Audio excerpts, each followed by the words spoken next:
name's Chris Wainwright. I'm one of the curators of the exhibition Unfold, along with David Buckland, who's the director of Cape Farewell. And we've curated this show from a group of artists who've been on 3 of Cape Farewell's expeditions, 2007, 2008 and 2009. Well, I'm David Buckland, and the whole Cape Farewell project is my baby, and I set it up 10 years ago. And the idea was to put artists with scientists and get them engaged with climate change. We went up to the Arctic and we've been to the Amazon, any of the kind of frontline places of climate change. It provides an opportunity to see the work, but we also have opportunities to discuss the issues around the work with artists and students and people from the college. So Columbia was very keen that we not only bring the show here, but we bring artists and we bring curators and musicians to engage with the students here. This work behind me is called Forest for the Trees. It's a work I made after going with Cape Farewell to the Peruvian Andes and Amazon. It's all photographic. It's hand cut with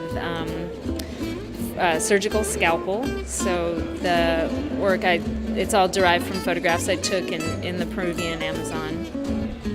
The piece is called Here Comes the Sun. It's based on the Beatles song Here Comes the Sun. And the text, well, it's not really text, it's semaphore, which is a marine signalling language spelling out the words of the song. So each frame is a letter, so it spells here comes the sun, there goes the ice.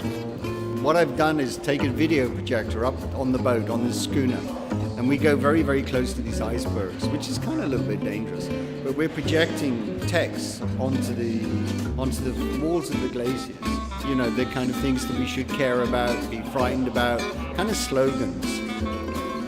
And there's another piece in the show which I'll just talk about, but Dan Harvey, what he's done is make a diamond. So there's a tiny little diamond, well not so tiny, there's a real diamond in the exhibition. And when you die in Los Angeles, you can have your bones carbonized and crushed and made into a diamond. And the process actually, the thing actually happens here in Chicago. New one, right?